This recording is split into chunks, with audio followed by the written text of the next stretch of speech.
streamers live. We're live. Awesome. We're live. Hi all. How are we? How are we? Welcome to another edition.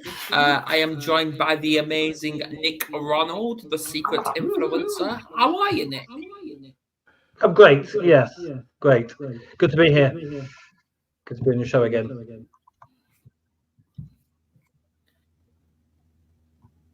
Awesome, awesome. And we are joined by David Carson. How are you? Amazing, mate. No, I'm feeling good, proper good. Excited. That's good. I'm on the mental health warriors, for God's sake. Yeah.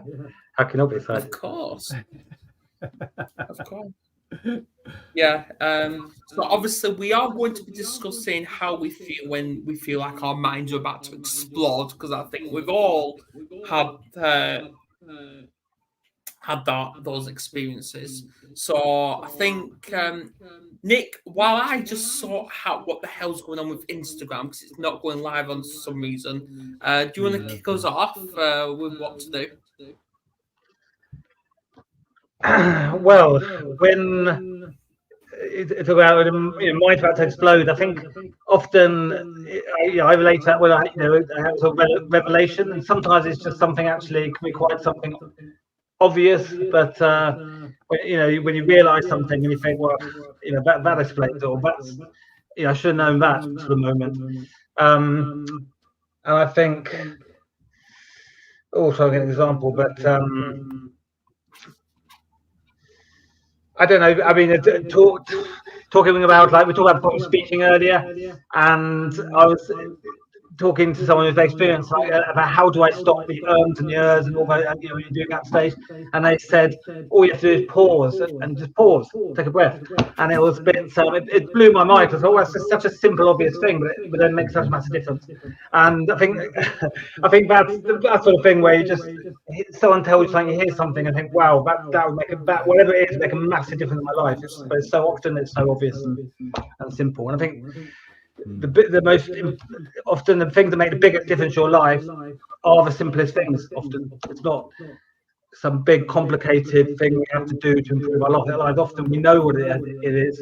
It's doing it. It's a challenge. But what do you think, Dave? Oh my gosh, thank you. Well, when you say when your mind's exploding, are we talking both ways, positively, say it, positively and negatively? Or are we just talking about the positive aspect of your mind blowing? Yes. Both. Yeah, both. Well, for me personally, in my experience, because obviously we do get overwhelmed, and I think this title, "Is Your Mind About to Explode," is linked to when we get overwhelmed and burnout. Yeah, so yeah, but it goes both ways. Well, I guess both ways. But on the positive side of things, for me, that Nick was just talking about there, for me, it's been reading books, because I used to read a lot years ago. And I'd be reading like a spiritual novel or something, and there'd be just something really, really special within the sentence, and it just sort of hits you, and you think, aha, something connects, and in that respect, I can get that sort of overwhelm, definitely. Oh God, I'm getting cramp. What a great time to get cramp in your leg. Oh my God. Anyway, it's gone now, don't worry.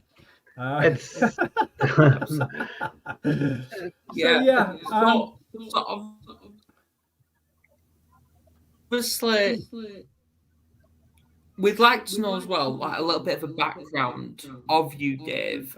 Fantastic. Who are you, and what journey have you had, and what have you ever been overwhelmed and experienced burnout? I've when I was growing up, I lacked so much self-confidence you cannot imagine it. Yeah, I've always been a people person, a chatty person, but I never really liked myself. I didn't like who I was. Lacked so much self-confidence, it was unreal. And I used to watch everybody else move on and move forward, which was quite difficult thing to experience. And just to know that you don't feel worthy or things like that. And I basically, I've basically just been working on myself. It's been an ongoing journey, reading loads of books, getting those aha moments.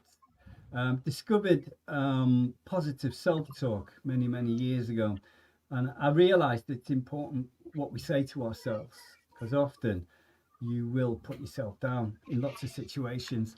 And I always say to people, if someone come up to you and said, Adam, you're a loser, you're stupid, you're this, you're that, you wouldn't like it, it wouldn't be nice. But yet we do it to ourselves a lot, even without realizing it, because it could become automatic. Yeah. So I became aware of that, made a huge difference to my life. I started like like realizing those moments where I used to use negative self-talk and just interrupt the pattern and stop it and say something positive. And I did that for quite a long time, to the extent it became quite obsessive, because with obsessions, some of them can be quite positive. So I might be driving to Birmingham, for instance, and the whole way there I would be telling myself, I'm a beautiful manifestation of existence. That would be my mantra, you know, the whole way, man. And after about 6 months of doing this, and I was a bit full on, I actually started to like myself. Now, I don't know if it was that mantra. I don't know if that was me programming my unconscious mind to overwrite some old negative programming that I had, but it definitely worked. And I went to an ashram in India, spent 6 months there, which was amazing. Came back from there, like they say when you go to India, somewhere like that, it's a bit of one of them. You come back like I was a new man. Do you know what I mean? When I got back to England, I wasn't walking; I was floating across the floor. Do you know what I mean? Everything that come out my mouth was like, "Wow, did I actually say that?" So it definitely had some sort of dramatic effect upon me. And obviously, I've always been quite deep, quite philosophical about life. I've got certain concepts about life that have really helped me in life. And I discovered joyfulness. So I'm like probably one of the most joyful people you'll ever meet. Well, no, maybe this week anyway. All right. And I'm in such gratitude for that. I really am, because I'm sure a lot of people would give their right arm to feel so good in themselves. And it's just a combination of liking who I am, you know, and that's the fundamental thing for everybody. If you don't like yourself, it's going to hold you back, and it's going to hold you back in everything you do. Public speaking, moving forward in your job, and it just affects everything. So I think for everybody, one of the first steps is to really work on liking who they are. They can look in the mirror and go, damn, amazing. So, Dave, it was interesting. You said you went to a retreat and in India, and I think you said meditation things, because if you look at a lot of meditation or even Buddhism, one of the main uh, aims of that is they try to rise, above all the pressures and the chaos in our lives, and where our minds exploding with so many pressures and of modern life and overwhelm, to have that stillness and rise above it and just have that. So is that something what you learn in your travels? Is that sort of part? Do you find you use that approach? I've got to be honest. Now, a lot of people might think this is a bit mad, right? But I had an epiphany about 20 years ago, and the epiphany was that I realized that everything around me, including myself, was only one part of the truth, right? Because I know that everything's energy, and this energy is vibrating at a particular vibration, that everything's physical. Because if you get an electromagnetic microscope and you point it at a cup, eventually the cup will just turn into energy. Yeah. So I realized from that, on a very deep level, that whatever crap comes into my life, it's only one part of the truth. Do you see what I mean? So that really helped me. Now, I'm not saying that would help everybody, because we're all individual, but that particular epiphany for me made a massive difference in my life. So in a way, I don't take life anywhere near as seriously as I would have done before. and now I can enjoy life and have fun with life. And don't get me wrong, I get problems in my life, situations I like to call them, but I know and I have absolute faith that it's a good chance it's only going to be temporary, and if it'll all be good, and that's what happens. So there's some aspect of like attracting good things into your life there as well, because I think like attracts like. Sometimes opposites attract, of course, as well. But I love Yes. it. Yeah, but the meditation, funny enough, a lot of people haven't meditated quite a bit, and there has been times where I have this stillness, and I've been to a place of nothingness, and it's incredible, but it doesn't happen very often. Mostly, I've got all these thoughts going through my head, and that's what That's happens. And I that's the think with challenge. meditation, people expect it to be dead still and they're doing it wrong and all that. I love the Whereas, idea. all But, yeah. these things that are coming up, they're obviously relevant, because I'm a great believer that, like Nick, Adam, and Absolutely. Dave. So how did you feel? Like, what was going through your mind when you was negativity? What was going through my mind when I was what, Nick, Adam? Because you froze for a second.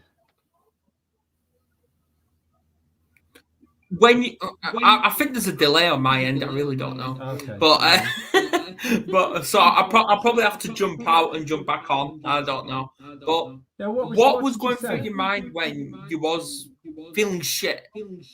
Oh man, it was when I was feeling shit, right in the shit, and I didn't have any tools to get out of the shit. It ain't good, man. It's a shitty place to be. It's you just feel, you're just like in like a state of limbo. It's like, overwhelming. I like to use this little toy to sort of describe that, because when you're feeling it like that, normally the amygdala, the fight, flight, freeze response is reacting to these things, and it's like my amygdala was like that, yeah, and when it's like that, it ain't a great thing, especially if people experience lots of what we can perceive as awful things happening to them, like their pet might die, their mother dies, and the girlfriend says, "I don't want to be with you anymore." That's like three quite significant things that could like send you into a spiral in depression. But it's not good, and this is why it's important for people to get this education of what tools are available out there for them to be able to help themselves in these situations, because there's lots of tools out there, lots of tools. I mean, just go on YouTube, there's so many techniques out there that are free, and you can practice them, and not every technique works for everybody, but so it's like as a therapist, I've got a huge bag of tools, invisible tools, obviously, techniques, and I might work with you, Nick, with a technique and it won't work. It's like, so I've got to go into my bag and get another technique out. Do you know what I mean? And if none of my techniques work with you, then recommend you see somebody that might be able to help you. Do you know what I mean? But I think it's about having the tools. But even with the tools, Adam, if you haven't got a good basis, a good fundamental basis of liking yourself, it's going to be really difficult. Because the next thing will come along, and that's gonna do you in again. But and so it's like having them tools to be prepared for future events, and have like a good basis of liking yourself, so that you've got like a stronger defense against it. You know what I mean? If that makes any sense. Yeah, no, definitely. I can resonate that. It's like, so I was gonna say, it's like they which is more important, having the right skill set, the skills, mindset, or tools, tool set, and obviously they're all important. But one you have most control over is obviously your own mindset, and then like you say, when you find out there's so many tools that they can use to help you, I guess it's lots with the right mindset. Absolutely. And like I say, there's so many resources out there, so many resources. And things like commitment and accountability comes into this as well, as you well know about this, Nick. It's like we can't expect everybody else to help us, yeah, because you do get a lot of people like that. They go outside themselves for everything, and it's a bit of a vicious circle. So it's really important to have that accountability and that commitment to to do whatever you wanna do, but whether it be get over something or. I think with the overwhelm aspect, I think overwhelm is a real topical thing. I think nowadays with our increasingly stressful lives, we have to juggle so many balls in life nowadays, and overwhelm is becoming a big problem. It causes stress, and I think part of it is focusing on what's important, because we are pressure to do so many things, and with perhaps our family, our personal life, our job, our career, our business, all these, our money, our status, our health, but I think what people can help us, and I think essentially it starts with what's trying to sort of focus what's important. And once because obviously with overwhelm, you have so many things that you're struggling to cope with, all things you need to do. So I think it comes down to sort of almost, okay, maybe I do need to do all these things. What's the most important? Prioritizing. What do I start with? Yeah. And that's what takes you forward in your life, by having to prioritize. It's like when I see my 8-year-old son, he lives in Wales, but whenever he comes, I always say to him, the one important thing is for you to have fun. That's the one important thing. Because it's not, he says, "Oh, but Dad, what we do?" He has a video overwhelm with it's like for no reason. So I say, all that matters, son, is you have fun. So I think that's a bit of a simplistic sort of story. I think the point is, I think we are getting overwhelmed. It's this big phenomenon almost, It's I think crazy at the minute, Nick. It's crazy. I mean,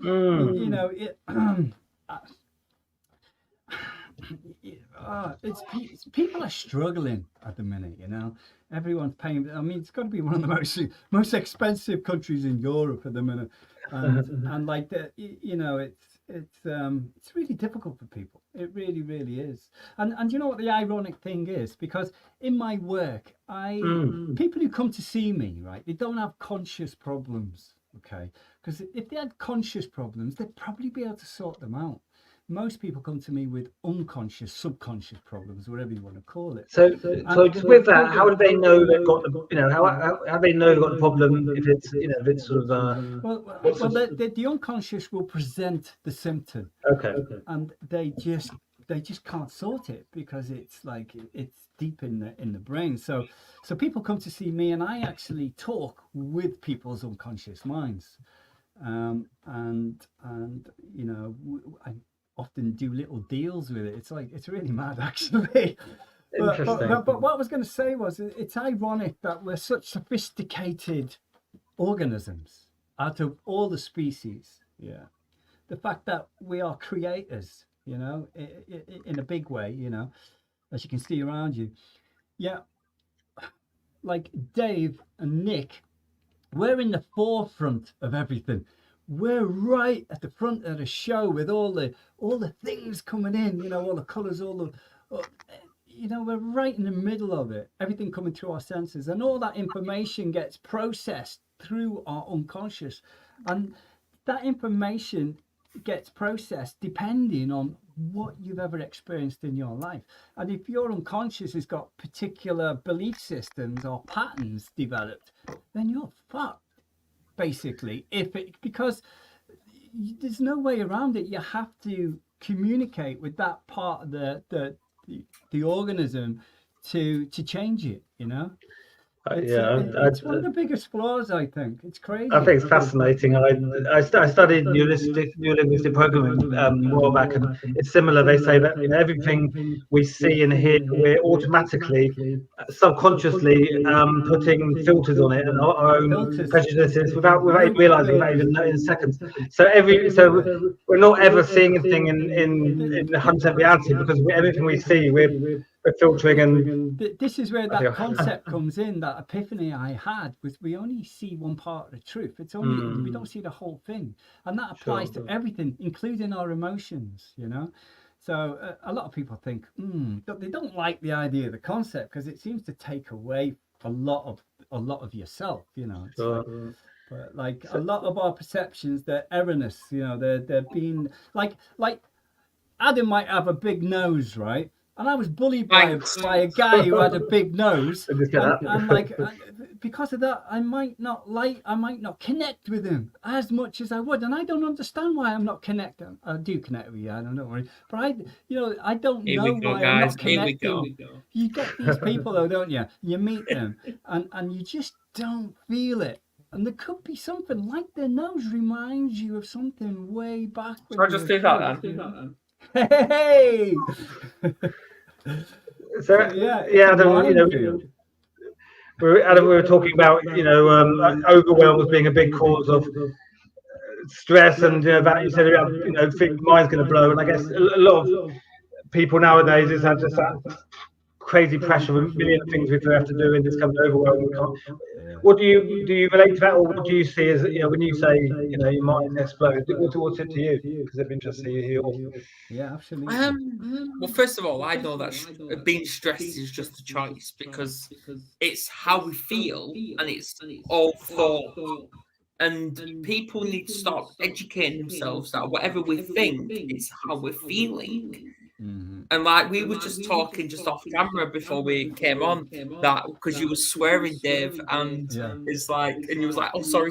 I'm like, no, because this is how it is. It's just expressing how you feel. It's being your authentic self as well. I think that's really absolutely. And I swear with my clients, honestly, I do. I'm like, fuck it, get rid of that shit. I'm like, I really get into it, and like honestly, no, I think they quite like it. If any clients are watching, you can let me know. But yeah, I think it's really important to be your authentic self, definitely. Absolutely. Yeah, but it's just all about using those tools because when we feel shit, that can actually be a positive.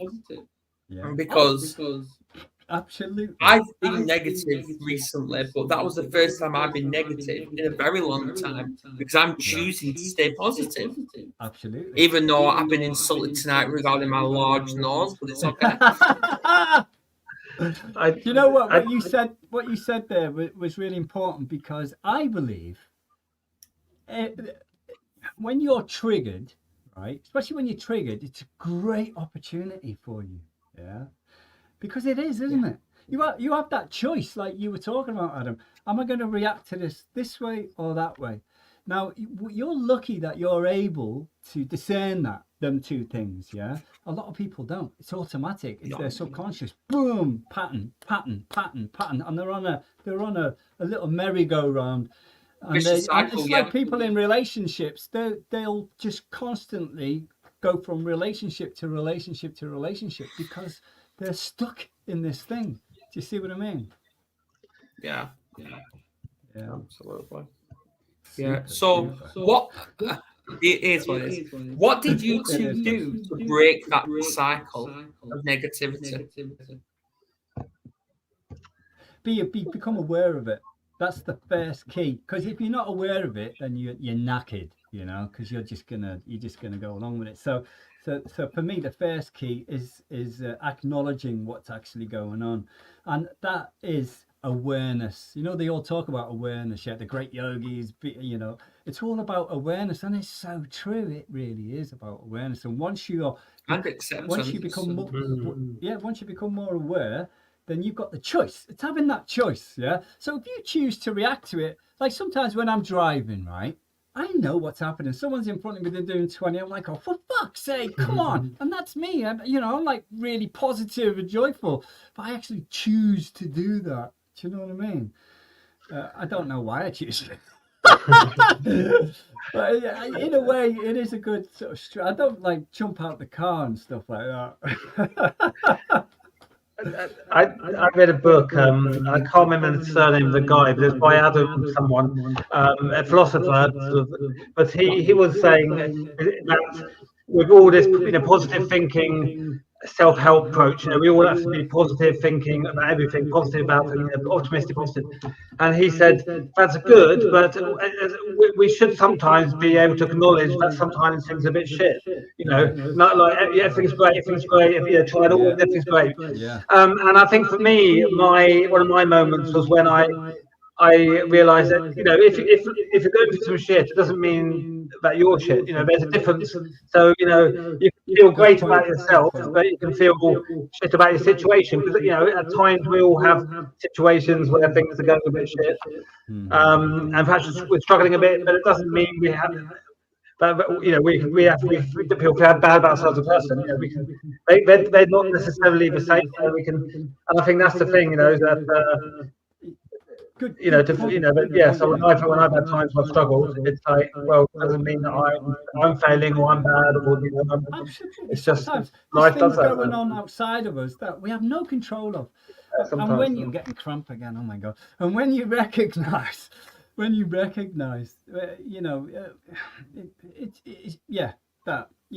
things happen outside of our control, and that's when you just got to be like, well, fuck it, I'm just gonna try and be the best version of myself and do my best. But that's all I can do. 100%. And this is why I have two questions every single day when I wake up. Why am I here? And what's my purpose in life? And I have different answers every time. And nobody knows those answers. I give them to myself.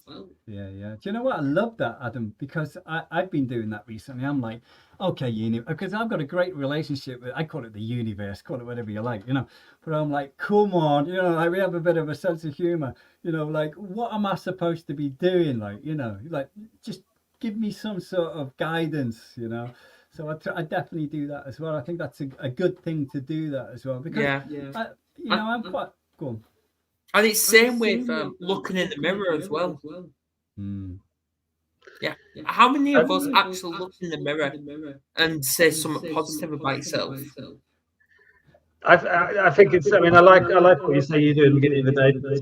I think that how you start the day is how you live the day, and those first moments you get up, and if you look in the mirror and you ask yourself some questions, you get, even affirmations and things, not everyone's, not for everyone. But I think anything, ask those questions, affirmations. I think it can make a difference to starting the day in the right way. What was I going to say? I lost my train of thought. But yes, that's right. So you're saying about what's your vision, whatever, and I think that's kind of so important, because what our why, why we do things is what motivates us. If we have a really strong why, why do we get up in the morning? Why do we do our business or whatever we do? Why do we do this dream? You do it because you're really passionate about it, because you want to make a difference in some way. I think that's a good question to start a day off in, because actually, if we don't have that clear, I think, goal or vision for life, we don't have that big why motivating us, then often we could end up drifting along thinking, well, what am I doing? I don't know what I'm doing. Jumping in a taxi and saying, just drive me anywhere. Yeah, drive me anywhere. I don't know. That's what I'm doing. I think, I think it's sometimes we don't know exactly what we're doing, but I think that is such a good question to start the day. What's my purpose? What's my why? No, absolutely. And this is why I always say when I do get clients, I always say, right, there's your picture there, and this is on a video call, or you see yourself, whatever. Yeah. Tell me what you don't like about yourself. Write down what you don't like about yourself, and then tell me what you do like about yourself. It's picking piece by piece of themselves. Yeah, it is. It's a good strategy, actually, when you're working with clients, because you can get a lot out of them through that. Definitely. Yeah. I suppose you probably, the first day, but so it's having that honesty, because we often, being honest with ourselves or being honest with others is quite a hard thing sometimes. So maybe, I think when we go to a therapist or a coach or something, being able, having to ask those questions where you can actually be honest. Yeah. And what do you really think about yourself? What do you really think? Are you proud of? So. Yeah. In therapy, when you're working with someone, there's so many dynamics going on, and if you haven't got them right dynamics, you'll never get that experience where they really, they feel comfortable to do that. So it's it's a tricky one, but it is. Yeah, I'm one of we've those got a people, couple of right? comments. Oh Christ! Jules, Comments. who's echoing? You are at the moment, but I think I was as well. I think it's all of us. We love an I know your echo. microphone's up a bit, Nick. It's what? Found you at Oh, it's last. me and you, Jules! Nick, Hi, that are Jules. How echoing. are you? Woo-hoo-hoo. Sorry. It's a friend of mine, Jules. Lovely, lovely lady. Is that better? Is that better? Apparently, you guys, your voice is echoing, not mine. Yeah, some reason it's been Adam. I'm unsure. Yeah. So that's better. Right, okay. That's good. Right, we're here then. We're here. We ain't gonna worry about it. Better late than never. Yeah, it's all right, Jules. I've already been insulted tonight by Dave, but it's okay. I still love the guy. It's an opportunity for Adam, isn't it, Jules? Yes. It's all a bit of fun. I must remember not to use people I'm on a live with as an example. To make up someone. Adam. Your nose is perfect, Adam. Your nose is perfect. Your nose is perfect. Do you know what? So Adam, we say there's comments. Yeah. I was going to say also, right? I did an experiment with subliminal audios, subliminal messaging. Did it for 3 years. I've done about 4,000 hours of subliminals. Used to listen to them 7 days a week, 8 hours a night, right? For self-confidence and for like positivity and all that sort of stuff. And I believe it worked for me, definitely. And the idea behind those is that the affirmations are embedded in the music, therefore bypassing any critical part of yourself. Interesting. And overwriting any old bullshit. So, but it did work. Yeah, for me. absolutely. Yeah. Richard, to your question, we have actually covered what we mean about head explode, not literally explode, but just when we feel like overwhelmed and experience burnout and stuff like that. That's what I mean about. And my nose is better than Barry Manilow's. Okay. There you go. That's a positive.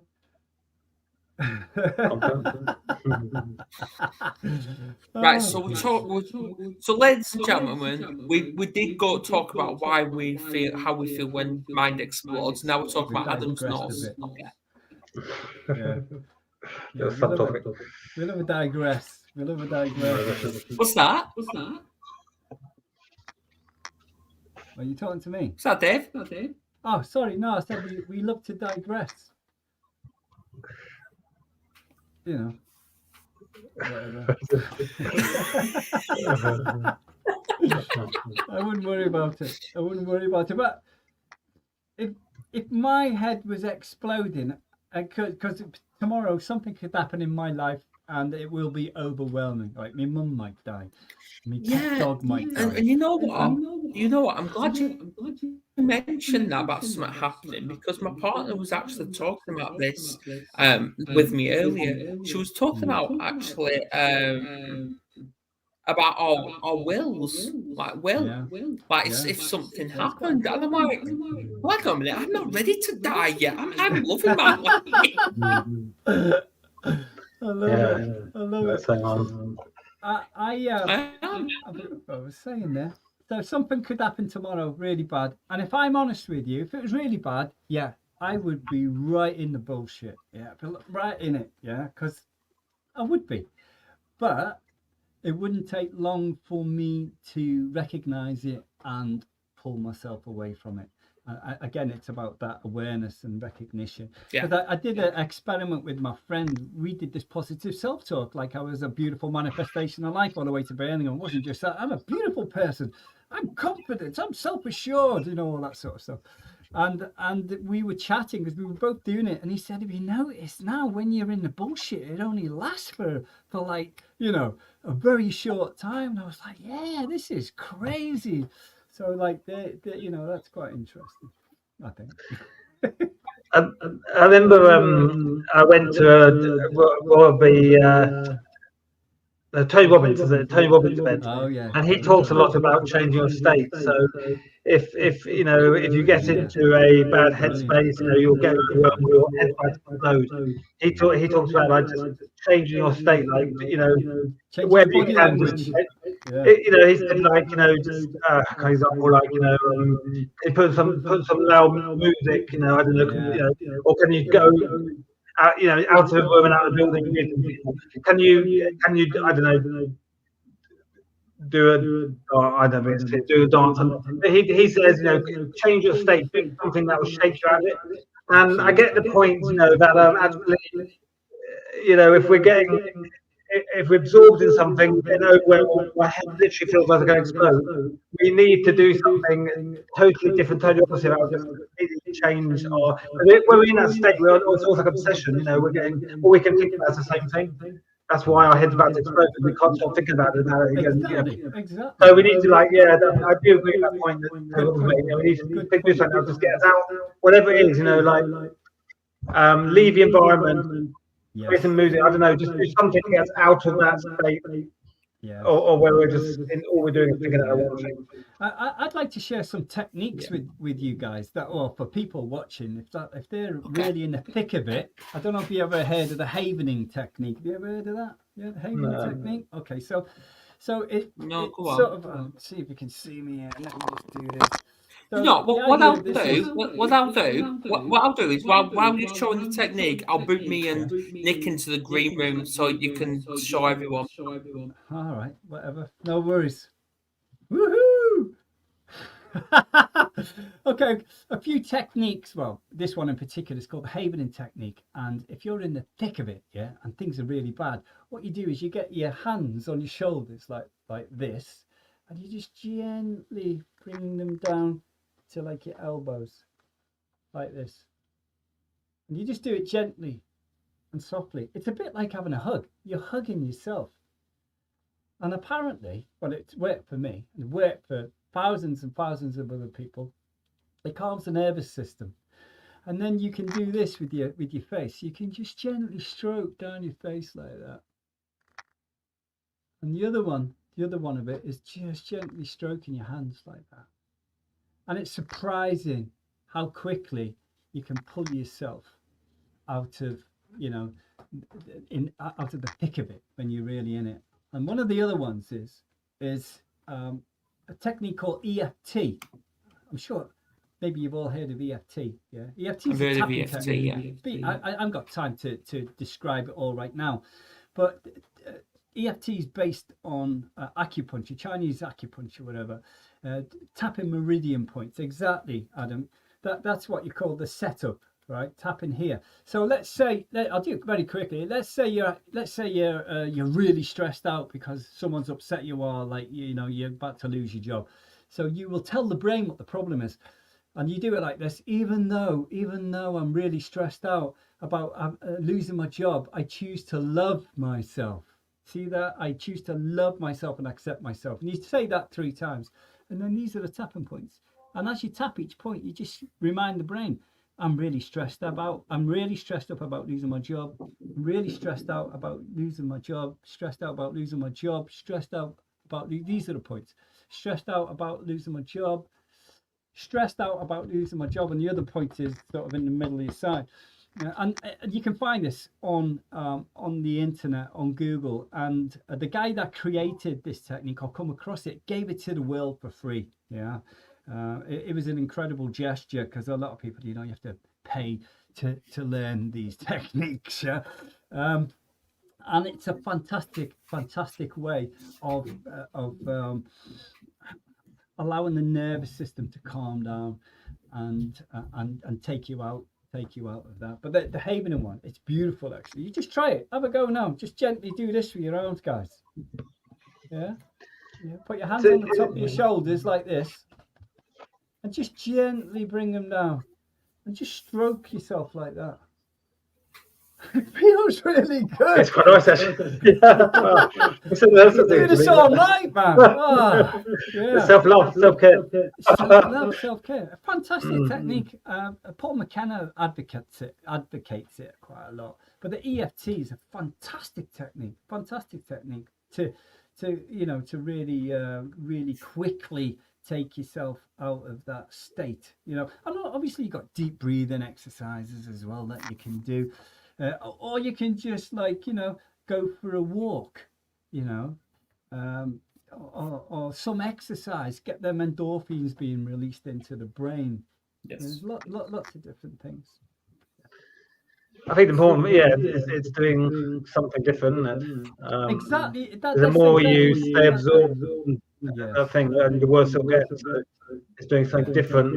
Or you could do a Dave and go Facebook Live and try and have banter while in his truck. What's that in his truck? Oh, me. On my TikTok, you on about? I got into trouble a few times because of that, never mind. But anyway, For the kids' story. I love going for a walk, man. I love walking because it gives me the opportunity to go through everything that's going on in my life. It's a great thing. And in a park, you're surrounded by nature, and I'm absolutely sure nature has a great effect upon us. Do you know what I mean? When you go into the woods, it's like wow, No, definitely. I think nature's one of the most powerful forces there is. But I was going to tell you, I was going to go on to the integral eye movement therapy that I do, which is quite interesting actually, because let's say something happened 25 years ago, Well, as it's all happening, your eyes are going to be moving in different directions because you're looking there, in that thing. And the idea is that a lot of these traumas are trapped in your nervous system because they're in limbo, because like the amygdala, the fight, flight, freeze, it's like, whoa, fuck. And when it does this, the hippocampus, which this is broadly speaking, the hippocampus's job is to date stamp all the memories and experience as it's coming through this amygdala. And when the amygdala is like, fuck, the hippocampus stops that job and starts doing a different job and floods the body with chemicals to protect you, to give you more energy to escape or whatever.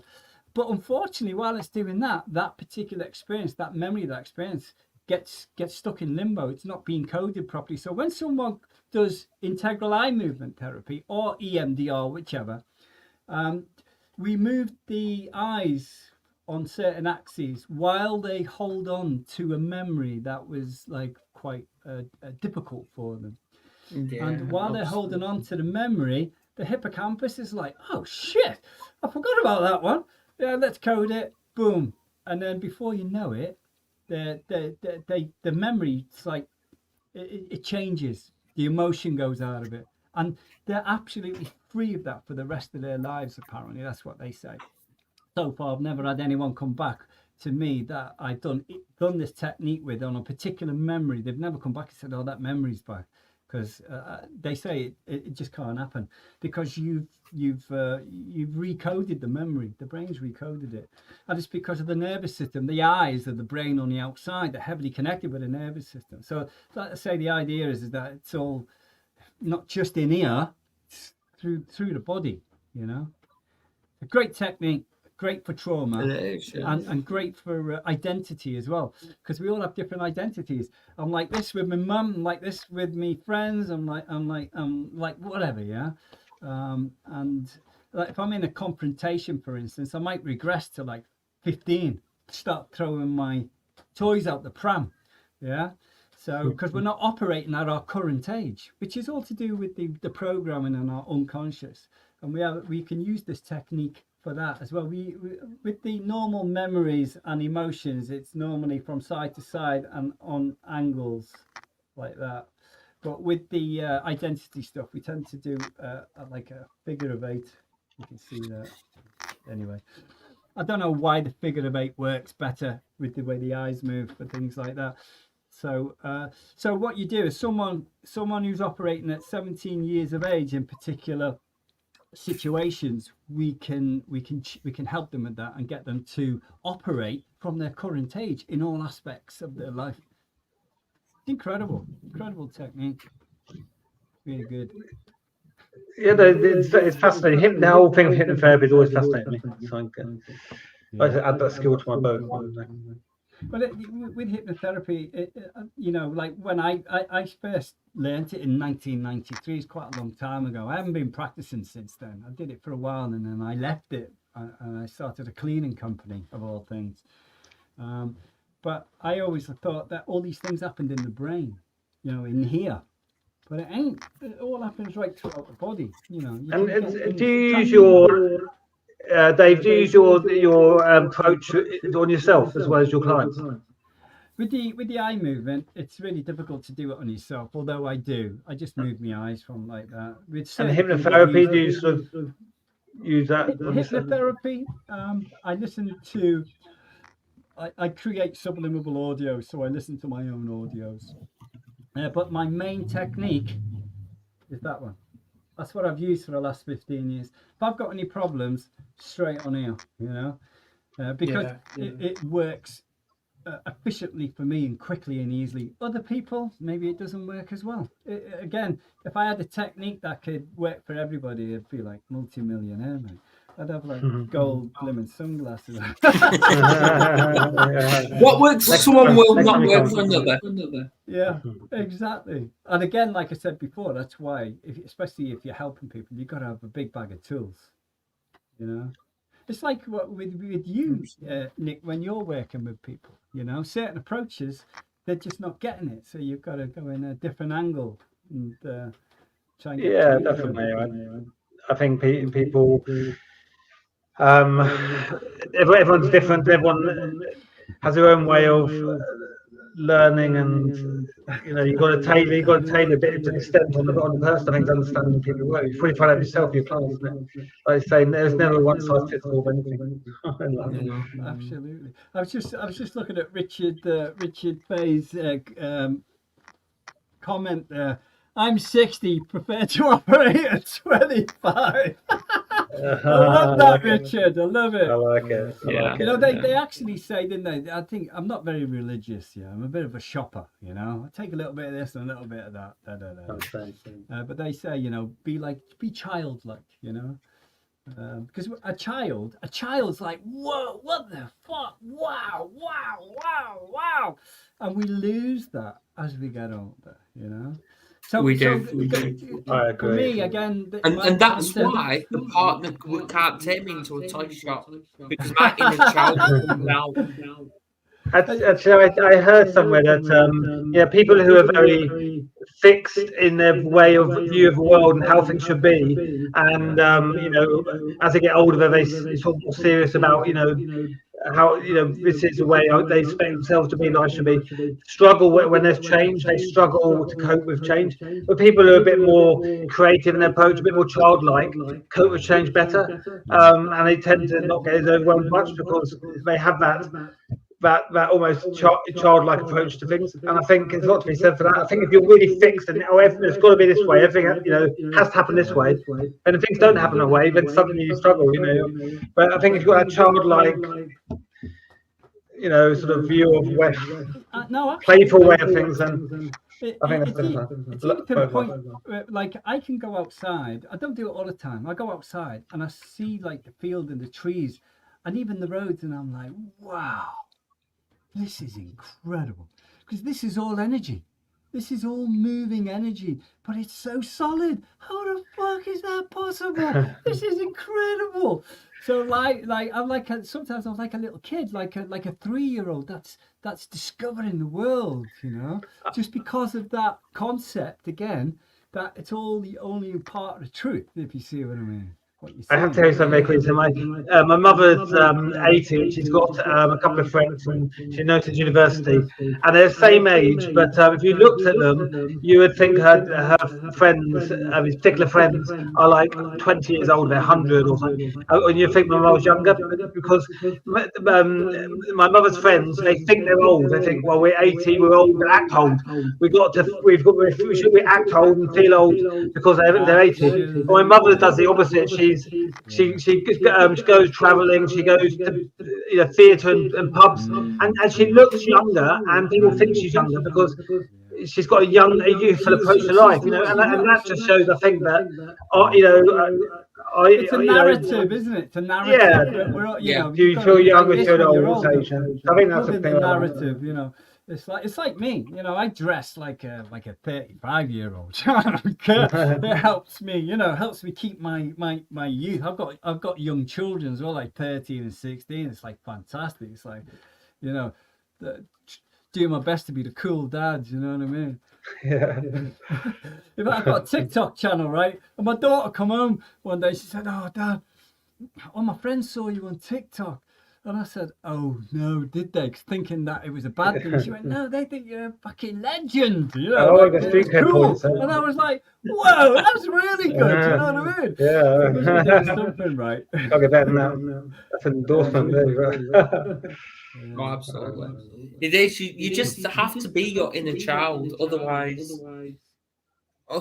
something bad's going to happen. It's keeping that creativity that is getting drummed out of kids day in, day out in schools. I agree. Yeah, I think kids, it gets drummed out to an extent because kids are told almost, well, as you get older, you've got to be responsible. You've got to take it seriously. When you get to your 20s, you're going to have to get a job. You have to be, and they've got to be aware of responsibilities. But at the same time, they've got to retain the joyful, creative, playful sense of life because actually that's what is going to ground you and help you cope with life better, I think. So I tell you, a good tip for anyone that wants to get creative. Yeah, get off your phone as much as you do, and definitely throw the telly in the bin. Yeah, get rid of that fucker. That is the biggest creativity killer I've ever come across. I haven't had the telly for 4 years. I watch Netflix and stuff. But like I'm always doing something creative. It's like so I'm definitely with you on that. Yeah, keep it real, keep it creative. It's a new punchline, isn't it? Keep it real. Yeah, another show. I'm turning because obviously I'm doing this, but because it hasn't connected to Instagram, I've gone on my phone and gone live on Instagram. So we've got comments coming through here as well. Oh, wow. I see. Delayed. I'll have to remember that because I told you I went live once, and my 2 Facebook channels, it had a little cross on it. I was like, oh no. Plus, I'd pressed the record button 10 minutes into the talk. Yeah. Didn't go down. I hope everyone's okay today. Obviously, it is Time to Talk Day, which that should be every day anyway. But it's just as it is. Just what can we do to move forward to bring that awareness and to accept, yes, we have shit days, but at the same time, it's a lesson and it's an opportunity for us to grow. Absolutely. It'd be interesting to hear what the people who've given the comments, like how they. We've only got a couple. I don't know if Jules are still there. What do you guys do to overcome your like really stressful moments? Or if anyone's watching, let us know. Oh yeah, I know not every day is shit, Kev. I know that. That's why you put not every day is shit. I totally agree. But it's when we do have those shit days, it's what do we do? Because shit days we feel we can't be arsed and can't be arsed getting up, can't be arsed cleaning, can't be arsed going for a shower, can't be arsed eating and all that crap. No. Fair enough. Fair enough. We're entitled to have a lazy day from time to time. I get that. I've had them many times, but it's just keeping going because no one else is gonna come in and do it for you. You have to get off your ass and do it yourself. I had one of them 2 weeks ago. Right, 2 days on the run. I was on my bed and I did nothing. my room was a mess. Yeah, do you know what I mean? It was like I was just like, and I've got to be honest. I was thinking, wow, what is this? Because like I'm always like, do and I have to admit afterwards, I was thinking, like there must be something wrong here. There must be something wrong. But actually, in truth, yeah, sometimes you need to do that. If you did it every day, then obviously you've got a bit of a situation going. You got the problem, yeah. Yeah. But even when with the word problem, if people can, obviously we were talking about identities earlier, but if we can identify a problem with something, because where there's a problem, there's always a solution. Yeah. And if it's a problem shared, then it's a problem halved. But even changing, it's all about the words we use again. Even changing the word from problem to situation, because like problems, Exactly. It's a bit like a terrorist and freedom fighter. It's like there's a massive difference there. And I'm quite into that. I truly believe everything we say is being filtered into the unconscious.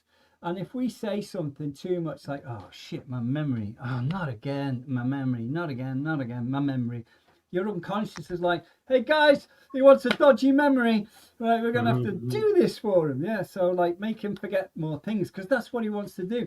And this is based on the idea that your unconscious always has your best interest at heart, or every moment. It's an NLP supposition, like an idea. Even people who murder people, they believe their unconscious mind thinks there's some positive thing behind it. Obviously, it's all mixed up. Do you know what I mean? But there's always some positive behind every action. Yeah, well, just to add on to that, Dave. Obviously, Kev did actually put your days on what you make it. The more you put into it, the more you get out of it. That can't get any better. No, that sums it up. Absolutely. No, definitely. Who was that in a comment? Was it? Yeah. Well, who was that? Kevin. What's that? Was his name Kevin? Yeah. He's on Instagram called the Pop Artist. So if anyone wants to go and follow him, he does terrific paintings and drawings. He really does. I highly recommend him. So obviously, Kev, if you want to come on camera, you're on Instagram. Anyone that gets into art and stuff, because it's creativity, isn't it? Sorry, I'm talking earlier. I always admire people that can, and that's why I started that drawing as well. You've got into your drawing, haven't you? Yeah. And it's very creative, and I think it's really good for you. Yes. Yeah, I mean, I think it's a great comment there. What you put in, what you get out.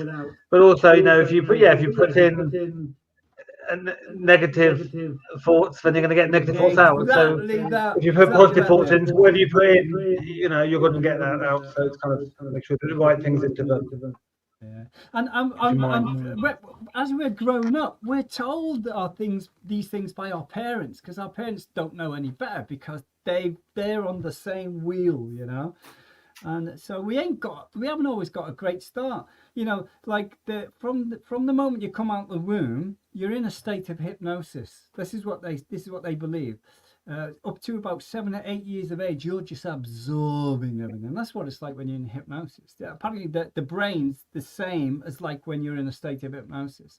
So when people say, "Oh, I've never experienced hypnosis," I say, "You have for like 7 years of your life when you were a kid." So you imagine when you're absorbing everything, and you've got a negative parent, and they're saying you're frigging useless, or like, yeah, come here, you basket, like all that sort of stuff. It's going to be even more difficult, definitely.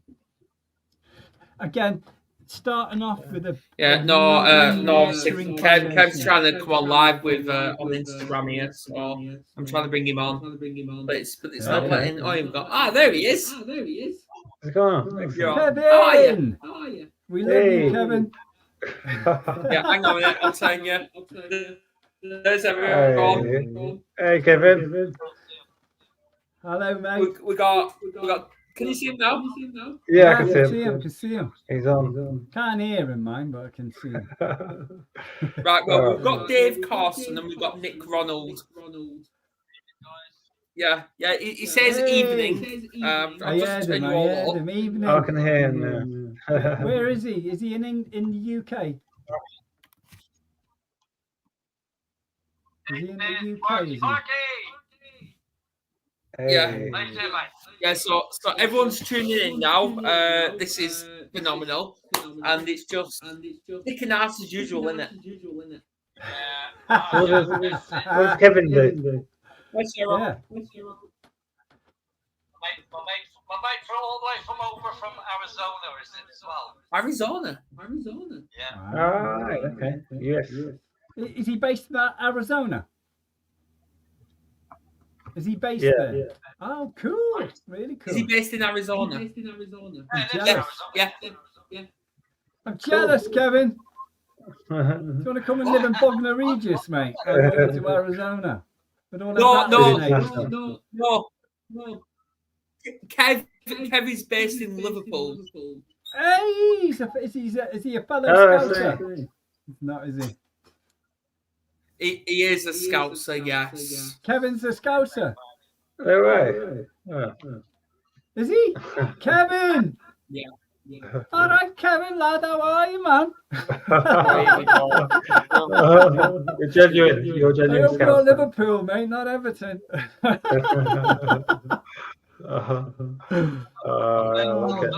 Two scouts for that. Yeah.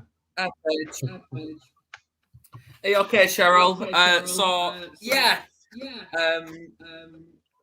I don't even know where to go from this. I've had my nose insulted today. It's big.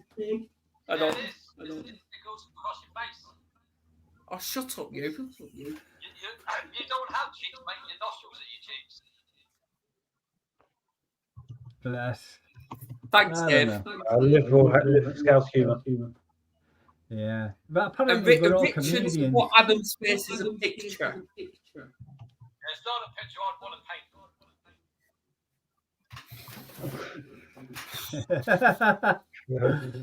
I don't know. Explosions. What can I say, mate? I know it's time to talk day today, but come on, guys, keep positive.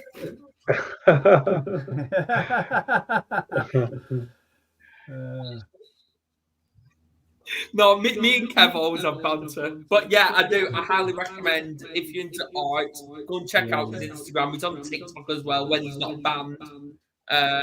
So obviously get bananas. But yeah. I had a video taken down the other day actually because of copyright infringement. I wasn't happy. I've had that. Because my music, I paid for the music from this company in Colorado. They make their own music. I can use it for anything, even for monetization. Yeah, I've had that. And They same with Facebook, isn't it? Though? Yeah, they send me like the cis letters because they say I'm over some copyright issue. And there's nothing on it, but it's just a video of me talking. So there's not even any music in it. I don't understand what the copyright for is. It's an automatic program now that checks things. I did a technique. I did like a mini hypnotic technique for everybody. Yeah, and it's a really funky technique. It's like you have your arm like this. I talk to you without hypnosis, and I get your unconscious mind to move your hand like that. Yeah. Wow. So I show people that that you're never alone because your unconscious mind is showing you that it's moving your hand without you moving it.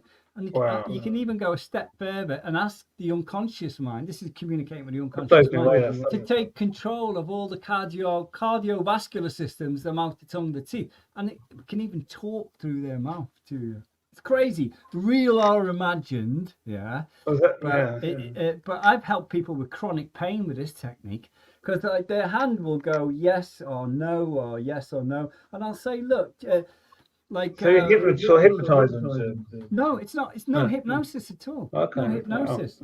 You basically just get someone to put their elbow like that, and then I suggest to their unconscious mind that I suggest to suggest to the unconscious mind to take full control of all the muscle groups. And once you've done that, I want you to move the person's hand for me. Yeah. Wow. And then I can get a yes and a no. It's great. amazing. I've used this technique a lot. And I had a lady who had chronic pain for like 10 years. And I used this technique on it. I said, does Deirdre need this pain anymore? And it's like, nope. And I said, well, let's get rid of it then. I'm going to have to message you and find out more about this. It was chronic pain. So you can only really do it with chronic pain. So we're like, you've tried everything, you know. Yeah, and this technique actually, Right. you know. Right, well, I think we should wrap up on here. Yeah. Cool. Yeah. So Dave, where can people find you? They can find me on, they can find me loads of places actually. TikTok channel, Free the Mind UK. I've got this channel based on me being incredibly joyful and on lifting people's energy up on Free the Mind. And they can also find me on Facebook, Free the Mind UK, and YouTube, Free the Mind UK. And I've got this, if you don't mind me saying, Adam, I've got a podcast where I interview a therapist on a regular basis. And it's good for people who are suffering that they can get the opportunity to watch the podcast, and maybe it's a healer or whatever. And it's like educating them what's available in an alternative sense. So it's really cool. So Free the Mind UK, we've got a Free the Minds. All right, well, I'll wrap this up. And we'll see you next week then. I know, Nick, you're not on next week, are you? I can't next week, unfortunately, but hopefully a week or so afterwards I can do it again. Fantastic. But great to meet you, Dave, and good topic. And you as well. And you, Adam. Yeah, well, I'll wrap this up on here, but I'll carry on Instagram. Yes. I'll carry on Instagram. So if you want to come over on Instagram, it's MHWarrior2020, and let's get stuck in, because I know me and Kev's about to have a bit of banter now. Okay. Excellent, guys. Well, thank you for having me anyway. All right, guys. Yeah, good catch up. See you later. Take it easy. See you later. Bye. Bye.